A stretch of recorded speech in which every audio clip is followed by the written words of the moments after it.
आयला, ये तो किसी इंसान की चीज लगती है। इसका मतलब यहाँ कोई शिकारी आया था और हो सकता है उसी ने गुड़िया और तुम्हारे मुन्ना को पकड़ लिया हो। हाँ। अब हम क्या करें खरगोश भाई? अब मेरे बच्चे मुझे कैसे मिलेंगे? मैं उनके बिना मर जाऊंगी। अरे वाह, ऐसा क्या लेकर आई हो? जल्दी दिखाओ मुझे। ये लो गुरुदेवी, आपका भोजन। बचाओ, मुझे बचाओ। ये तुम मुझे कहाँ लेकर आई हो? बचाओ।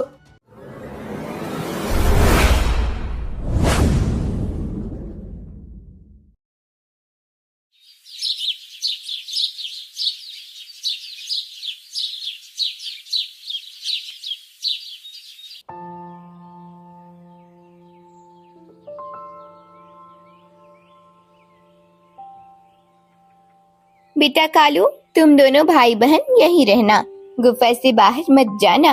मैं थोड़ी देर में कुछ खाने का इंतजाम करके आती हूँ। ठीक है माँ, आप आराम से जाओ। अब मैं बड़ा हो गया हूँ, मैं खुद के साथ गुड़िया का भी ख्याल रख सकता हूँ। अरे वाह, तुम तो मेरे बहादुर बेटे हो। मुझे तुम पे नाज है। पर बेटा, बाहर तुम दोनों को खतरा भी हो सकता है, इसलिए यहीं रहना। ठीक है माँ, आप जाओ, हम दोनों यहीं रहेंगे, पर आप थोड़ा जल्दी आना। उसके बाद हिरन की माँ अपने बच्चों के लिए खाना ढूंढने के लिए जाने लगती है। कुंडलपुर एक बहुत ही सुंदर और बड़ा राज्य था। वहाँ पर राजा सूर्यभान राज करते थे। राजा की एक रानी थी, उनका नाम मालिनी था। दोनों अपने पुत्र अर्जुन के साथ खुशी खुशी रहा करते थे। राजा का एक मंत्री भी था जिसका नाम शकुनी था।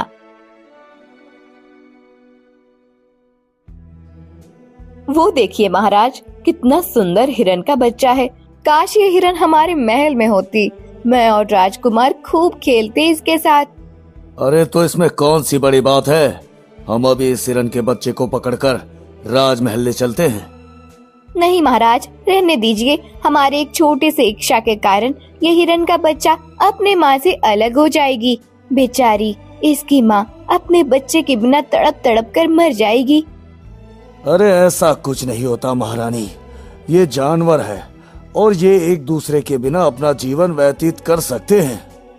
नहीं महाराज, ऐसा करना पाप है। वो ईश्वर सब कुछ देखते हैं। जब उनका इंसाफ होता है तो वो किसी के साथ भेदभाव नहीं करते। उनके सामने राजा हो या रंक, सभी समान हैं।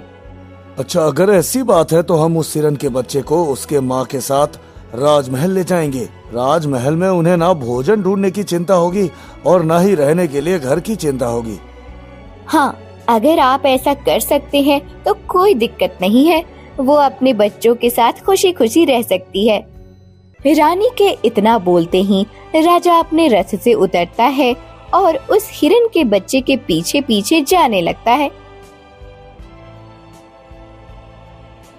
राजा हिरन के बच्चे के साथ उस गुफा के पास पहुंच जाता है जहां वे लोग रहते थे।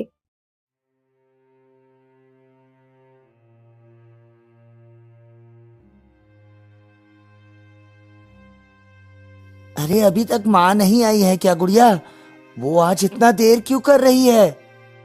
नहीं भैया, वो तो खाना ढूंढने गई है।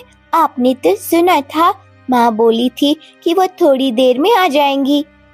हे भगवान, हमें जल्दी से ये जगह छोड़कर जाना होगा गुड़िया। हम इंसानों की नजर में आ चुके हैं, वो लोग कभी भी हमें पकड़ सकते हैं। पर माँ तो अभी तक नहीं आई है, उनके बिना हम कैसे जा सकते हैं?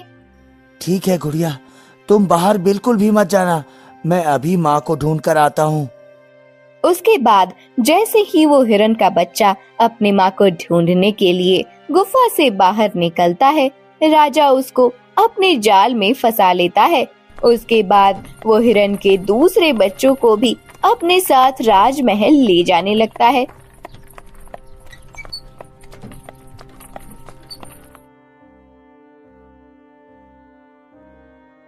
अब मैं चलती हूँ खरगोश भाई। मुन्ना और गुड़िया घर पर अकेली हैं। शाम होने से पहले मैं खाना लेकर घर नहीं गई तो वो दोनों रोने लगेंगे। अरे तुम चिंता मत करो हिरन बहन, मैं भी तुम्हारे साथ जाऊंगा। आज मैं तुम लोगों के साथ ही रहूंगा। हाँ ठीक है भाई, चलो। ये तो बहुत अच्छी बात है। हमें जल्दी चलना चाहिए, कहीं बच्चे ही हमें न ढूंढने निकल जाए। उसके बाद वह हिरन उस खरगोश का दिया हुआ फल लेकर अपने घर की तरफ जाने लगता है।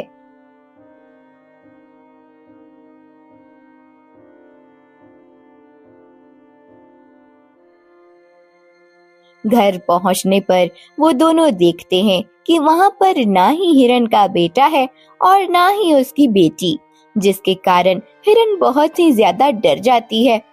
वो दोनों कहाँ चले गए? खरगोश भाई, कहीं गुड़िया और मुन्ना को शेर ने अपना शिकार तो नहीं बना लिया ना?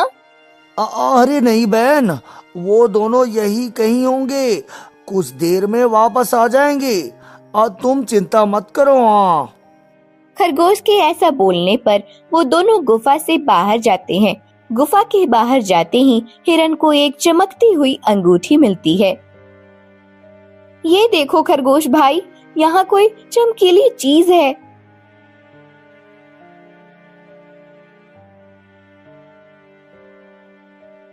आयला, ये तो किसी इंसान की चीज लगती है। इसका मतलब यहाँ कोई शिकारी आया था और हो सकता है उसी ने गुड़िया और तुम्हारे मुन्ना को पकड़ लिया हो। हाँ अब हम क्या करें खरगोश भाई? अब मेरे बच्चे मुझे कैसे मिलेंगे? मैं उनके बिना मर जाऊंगी। तुम मेरे साथ चलो बहन, मैं एक ऋषि को जानता हूँ, वो तुम्हारी सहायता जरूर करेंगे। उसके बाद वो हिरन उस खरगोश के साथ उसके पीछे पीछे जाने लगती है।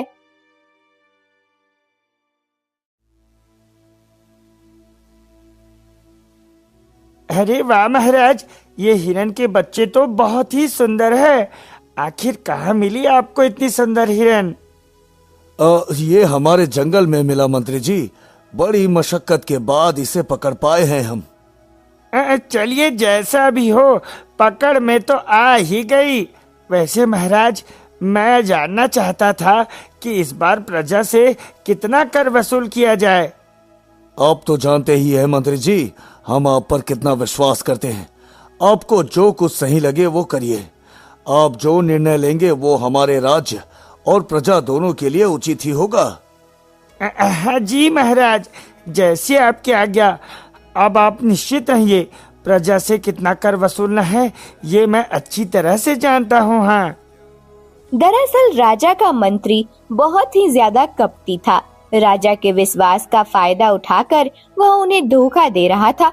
वह राजा को बिना बताए प्रजा से अधिक कर वसूलता था और राजा से झूठ बोल बोल कर बहुत धन एकत्रित कर लिया था।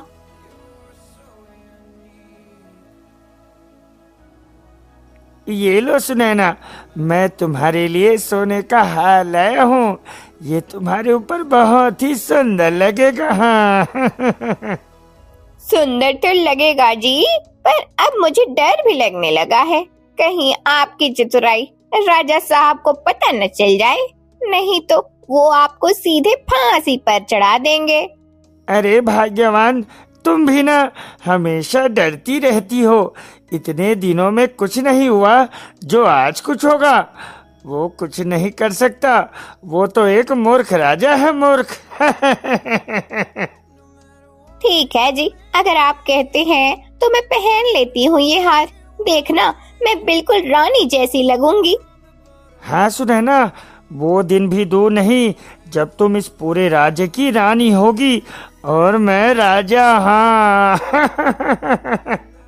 क्यों जी, आप ऐसा क्या करने वाले हैं? कहीं जो मैं सोच रही हूँ वो तो नहीं करने वाले आप? अरे तुम बस थोड़ा प्रतीक्षा करो मेरी रानी, समय आने पर तुम्हें सब कुछ पता चल जाएगा। फिलहाल मैं राजमहल जा रहा हूँ, ठीक है? ऐसा बोलकर मंत्री अपने घोड़े पर बैठता है और राजमहल की तरफ जाने लगता है।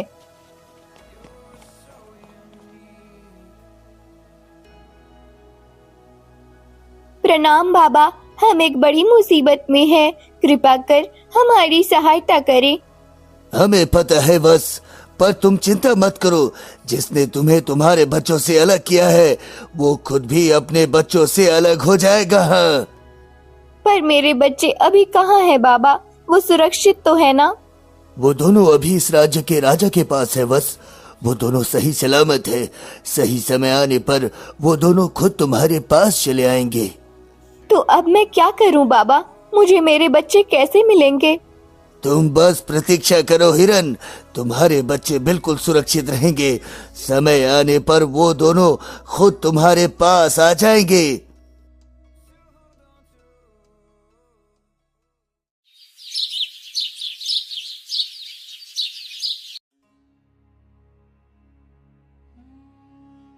महारानी, आप राजा विक्रम सिंह को जानती है ना? उन्होंने हमें अपनी बेटी के विवाह में आमंत्रित किया है। हमें उनके विवाह में उपस्थित होना चाहिए। किंतु महाराज, राजकुमार अर्जुन अभी बहुत छोटे हैं। वो दूर की यात्रा करने में सक्षम नहीं है, और भला महल में मैं उन्हें किसके भरोसे छोड़कर जा सकती हूँ?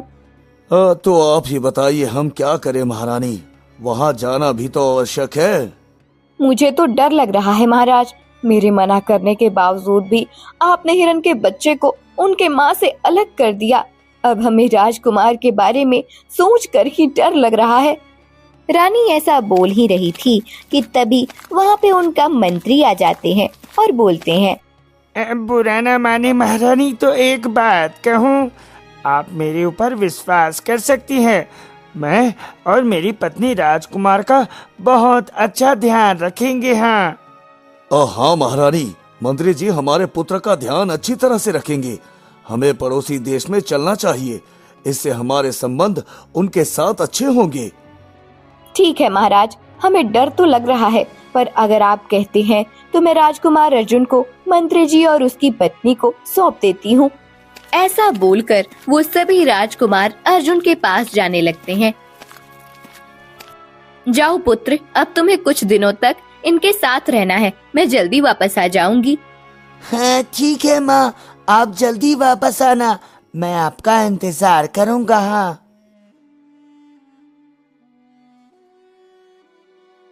रानी राजकुमार अर्जुन को मंत्री को दे देती हैं। उसके बाद वह राजा के साथ अपने पड़ोसी राज्य जाने लगती हैं। इधर मंत्री राजकुमार अर्जुन को अपने घर लेकर आता है। जाओ बेटा, तुम मेरे बेटे श्याम के साथ खेलो। भूख लगे तो हमें जरूर बताना।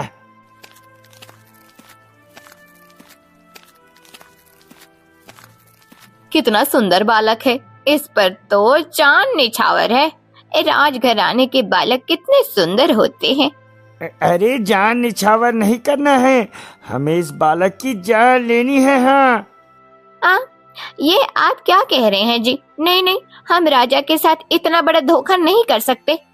देखो सुनैना, मैंने पूरी व्यवस्था कर ली है। अब हमारा पुत्र ही इस राज्य का राजा होगा। तुम्हें बस मेरा साथ देना है। हाँ। राजा आप पर बहुत अधिक विश्वास करते हैं। आप पहले ही उन्हें धोखा देकर बहुत सारा धन इकट्ठा कर चुके हैं। बस अब और कुछ मत करिए। अरे मूर्ख स्त्री, मैं तुम्हारे पुत्र का भविष्य सुरक्षित करना चाहता हूँ और तुम मुझे रोकती हो। तुम्हें मेरा साथ देना ही होगा। हाँ। पर ये तो बहुत ही गलत तरीका है जी।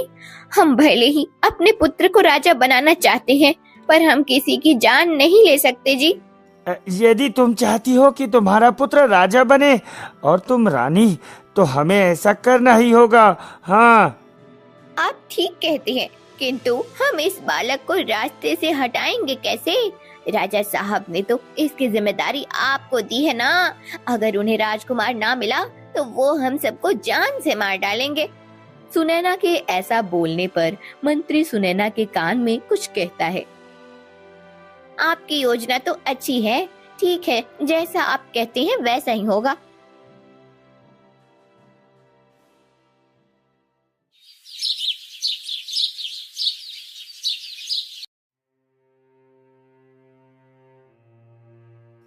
चलो चलो बच्चों, अब हम तुम दोनों बालकों को जंगल में घुमा लाते हैं। चलो चलो। क्या सचमुच पिताजी, आज हम जंगल घूमने जाएंगे?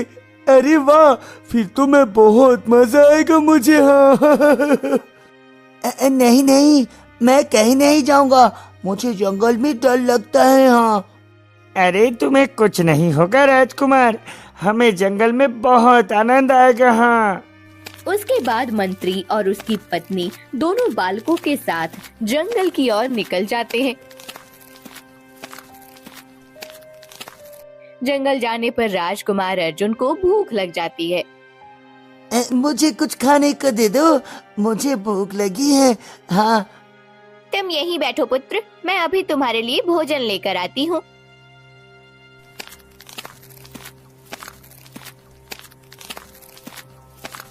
वो तीनों काफी देर तक एक पेड़ के नीचे बैठे रहते हैं, पर अभी तक मंत्री की पत्नी खाना लेकर नहीं आई थी।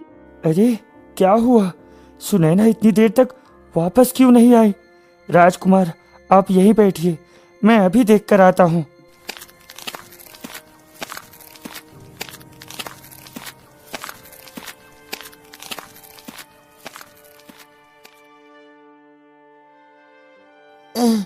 मुझे बहुत डर लग रहा है, आखिर ये लोग अभी तक आए क्यों नहीं? राजकुमार ऐसा सोच ही रहा होता है कि तभी वहाँ पर हिरन और खरगोश आ जाते हैं। अरे ये छोटा बच्चा किसका है? ये तो कोई राजकुमार लगता है। वह ये उसी राजा का बेटा है बहन, जिसने तुम्हारे बच्चे को तुमसे अलग किया था। अब तुम इससे अपना बदला ले सकती हो बहन। हाँ नहीं खरगोश भैया, याद करो उस ऋषि ने क्या कहा था, हमें किसी से बदला नहीं लेना है। हमारा बच्चा खुद हमारे पास आ जाएगा, हमें इसकी सहायता करनी चाहिए। उसके बाद वो हिरन और वो खरगोश उस राजकुमार के पास जाता है। क्या हुआ बच्चे, तुम इस तरह क्यों रो रहे हो? मेरा नाम राजकुमार अर्जुन है, मैं यहाँ पर जंगल में भटक गया हूँ, अब मैं घर कैसे जाऊँ? अरे तुम तो हमारे राजा के पुत्र हो, तुम्हें डरने की कोई जरूरत नहीं है, चलो तुम हमारे घर चलो। उसके बाद हिरन राजकुमार को लेकर अपने घर की तरफ जाने लगती है। राजकुमार, जब तक हम आपको राजा तक सुरक्षित नहीं पहुंचा देते, तब तक आप हमारे साथ इस जंगल में रहिए। मुझे बहुत भूख लगी है, क्या आप दोनों मेरे लिए कुछ खाने को ला सकते हैं? ठीक है राजकुमार, हम आपके लिए फल लेकर आते हैं, पर जब तक हम वापस ना आ जाएं, आप कहीं मत जाना। राजकुमार को समझाकर हिरन और खरगोश वहाँ से चले जाते हैं। लेकिन जंगल की एक खूंखार लोमड़ी ये सब दूर से ही देख रही होती है। अच्छा, तो इस हिरन ने इंसानी बच्चे को अपने घर में रखा है। मुझे इस इंसानी बच्चे को फुसलाकर अपने गुरु के पास लेकर जाना होगा। ऐसा सोचकर लोमड़ी राजकुमार के पास जाती है। अरे वाह, तुम तो बहुत सुंदर बालक हो, लेकिन इस प्रकार क्यों रो रहे हो? मुझे अपने घर जाना है, मुझे माँ और पिताजी की याद आ रही है। बस इतने सी बात, चलो मैं अभी तुम्हें तुम्हारे घर लेकर चलती हूँ। क्या तुम सचमुच मेरे माँ और पिताजी के पास लेकर चलोगी? हाँ राजकुमार, आप मेरे पीछे पीछे आइए।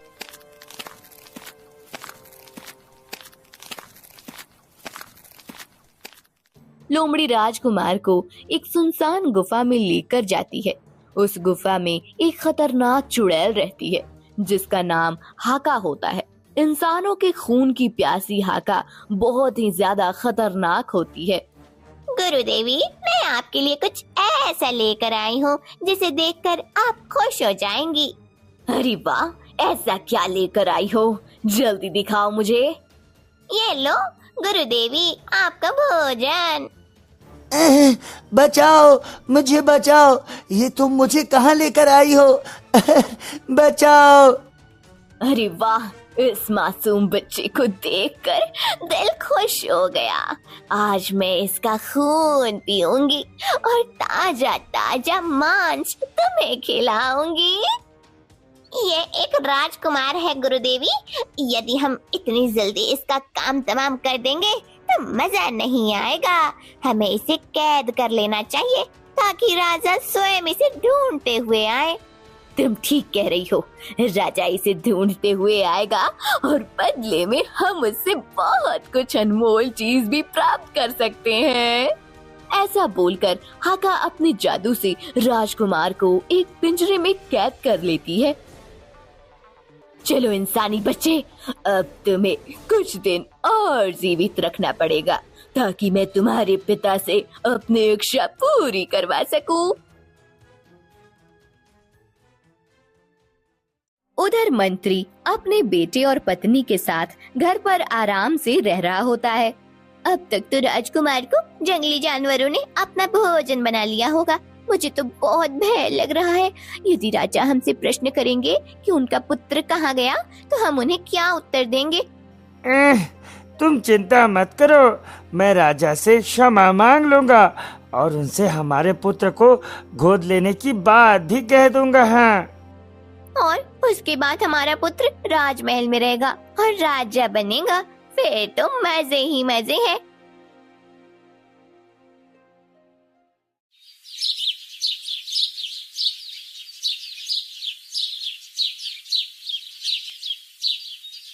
कुछ दिनों बाद जब राजा और रानी यात्रा करके वापस लौटे, तब आते ही उन्होंने राजकुमार अर्जुन के विषय में पूछा।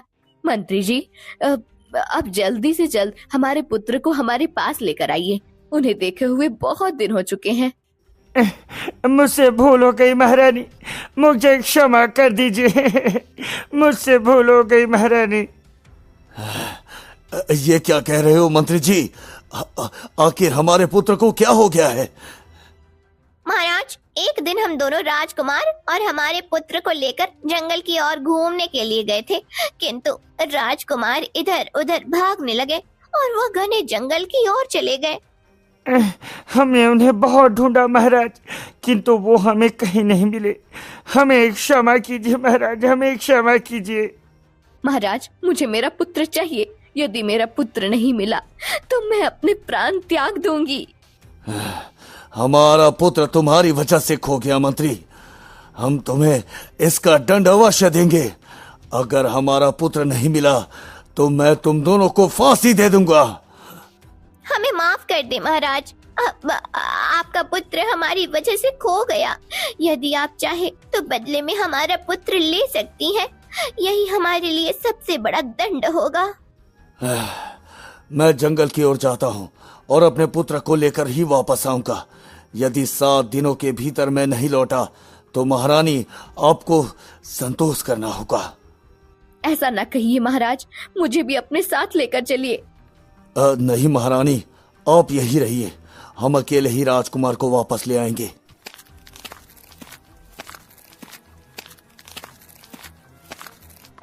उसके बाद राजा अपने पुत्र राजकुमार अर्जुन को ढूंढने के लिए जंगल की ओर निकल पड़ते हैं।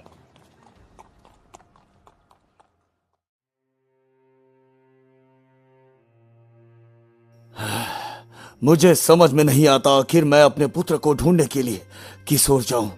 हे ईश्वर, मेरी सहायता कीजिए, मेरी सहायता कीजिए। तभी रास्ते में राजा की मुलाकात उस हिरन से होती है जिसने राजकुमार की सहायता की थी। आप कौन है महाराज, और इस प्रकार जंगल में क्यों भटक रहे हैं? मैं यहाँ पर अपने पुत्र के लिए आया हूँ। दरअसल वो जंगल में खेलते खेलते भटक गया था। आप राजकुमार अर्जुन की बात कर रहे हैं ना महाराज? हाँ हिरन, मेरा पुत्र राजकुमार अर्जुन नन्हा सा बालक है।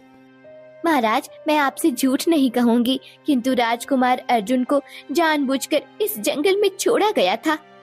है? क्या? ये क्या कह रही हो तुम? हाँ महाराज, ये सब कुछ उसी धोखेबाज मंत्री और उसकी पत्नी की योजना थी। मैं उस धोखेबाज मंत्री को अवश्य ही दंड दूंगा, किंतु उससे पहले मुझे मेरे पुत्र को ढूंढना होगा। क्या तुम मुझे बता सकती हो इस समय मेरा पुत्र कहाँ है? महाराज, मैंने राजकुमार को अपने पास बिठाया था, किंतु जब मैं उनके लिए फल लेकर वापस आई तब तक वो वहाँ पर नहीं थे। हे ईश्वर, मेरी सहायता कीजिए। ना जाने मेरा नन्हा सा बालक इस जंगल में कहाँ भटक गया होगा। मेरी मदद कीजिए ईश्वर, मेरी मदद कीजिए। महाराज, इस जंगल में एक बड़े सिद्ध साधु रहते हैं। चलिए, मैं आपको उनके पास लेकर चलती हूँ। वे हमें राजकुमार का पता अवश्य बता देंगे। ऐसा बोलकर वो हिरन राजा को लेकर उसी साधु के पास जाती है जहाँ वो अपने बच्चे को ढूंढते हुए गई थी। साधु महाराज, मेरी सहायता कीजिए। मेरा छोटा सा राजकुमार इस जंगल में खो गया है, मेरी मदद कीजिए। मैं जानता हूँ राजन, पर सबसे पहले आपको इस हिरन से माफी मांगनी चाहिए, क्योंकि आपने इसके बच्चे को इससे अलग किया है। आपको एक माँ का श्राप लगा है, एक माँ का श्राप लगा है। पर इन्होंने तो अभी तक मुझसे इस बारे में नहीं कहा, उल्टा तो ये मेरी सहायता कर रही है। हाँ राजन, क्योंकि ये एक माँ है और ये भली भांति जानती है कि एक बच्चे को उसके माता पिता से अलग करने पर कितना दर्द होता है। मुझे माफ कर दो हिरन, मैंने अहंकार में आकर तुम्हारे बच्चे को तुमसे अलग कर दिया था, पर अब मुझसे इसकी सजा मिल चुकी है। कृपया मुझे माफ कर दो हिरन, मुझे माफ कर दो हिरन बहन। कोई बात नहीं महाराज, आपको अपनी गलती का एहसास है, यही काफी है। अपनी गलती मान लेने पर वो ईश्वर भी हमें माफ कर देते हैं। फिर मैं तो एक साधारण हिरन हूँ। तुम्हारा बहुत बहुत धन्यवाद हिरन, तुम्हारा बच्चा मेरे पास सुरक्षित है। मैं उनको सही सलामत तुम्हारे पास ले आऊंगा। हे राजा, जंगल में पश्चिम दिशा की ओर हाका नाम की एक चुड़ैल रहती है। उसने जानबूझकर राजकुमार को कैद कर लिया है। अब जल्दी जाइए और राजकुमार को छुड़ा लीजिए। आपका बहुत बहुत धन्यवाद साधु महाराज, मैं अभी जाता हूँ। मैं आपको ये जादुई अंगूठी देता हूँ, आप इसे किसी भी तरह उस चुड़ैल को पहना देना। इस अंगूठी को पहनते ही वो जलकर भस्म हो जाएगी। हाँ,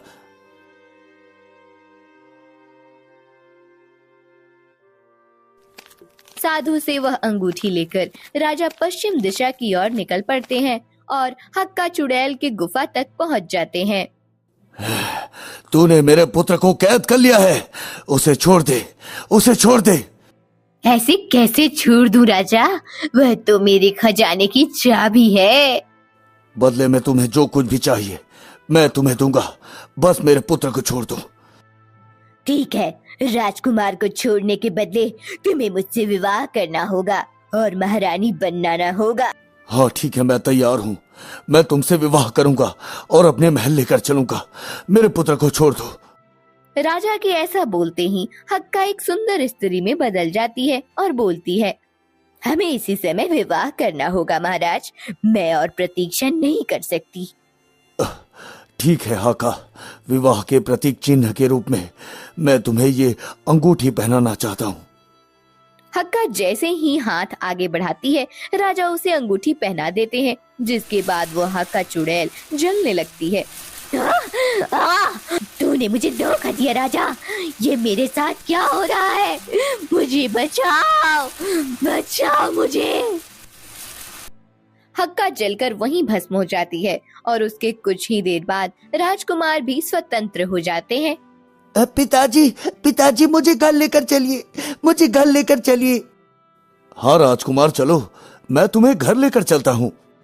पिताजी, मंत्री ने मुझे इस जंगल में भटकने के लिए छोड़ दिया था। वो मेरे लिए फल लेने गए थे और वापस ही नहीं आए।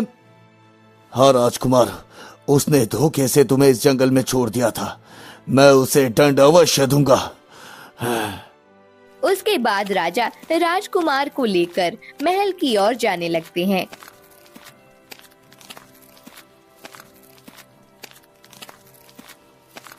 अरे ये राजकुमार तो अभी तक जीवित है, ऐसा कैसे हो सकता है? हमने तो इसे घने जंगल में छोड़ दिया था।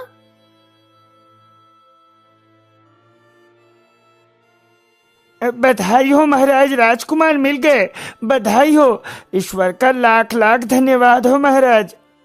आप ईश्वर का धन्यवाद कीजिए मंत्री जी, मैं आपकी व्यवस्था करता हूँ। आपने जो मेरे पुत्र के साथ किया, मैं आपको क्षमा नहीं करूंगा। ये आप क्या कह रहे हैं महाराज? इन्होंने हमारे पुत्र को जानबूझकर जंगल में छोड़ दिया था ताकि उसकी मृत्यु हो जाए और ये अपने पुत्र को राजा बना सके। ठीक कह रहा हूं ना मंत्री जी? मुझे क्षमा कर दीजिए महाराज, क्षमा कर दीजिए। ऐसा नहीं करना चाहता था मैं। क्षमा करो महारानी, क्षमा करो। आज के बाद हम ऐसी गलती कभी नहीं करेंगे। सैनिकों, इस मंत्री और इसकी दुष्ट पत्नी को कारावास में डाल दो। इस प्रकार राजा के आदेश के अनुसार मंत्री और उसकी पत्नी सुनैना को कारावास में डाल दिया जाता है। दोस्तों, यदि हमसे अनजाने में कोई गलती हो जाती और गलती का पता चलने पर हम माफी मांग लेते हैं, तो उस इंसान के साथ साथ ईश्वर भी हमें माफ कर देते हैं। पर यदि हम जानबूझकर किसी का नुकसान करना चाहते हैं, तो शायद वो इंसान तो हमें माफ कर दे, पर ईश्वर कभी माफ नहीं करते। उसकी सजा हमें इसी जन्म में मिलती है। इसलिए सभी के साथ अच्छा करें और मिलजुल कर रहें।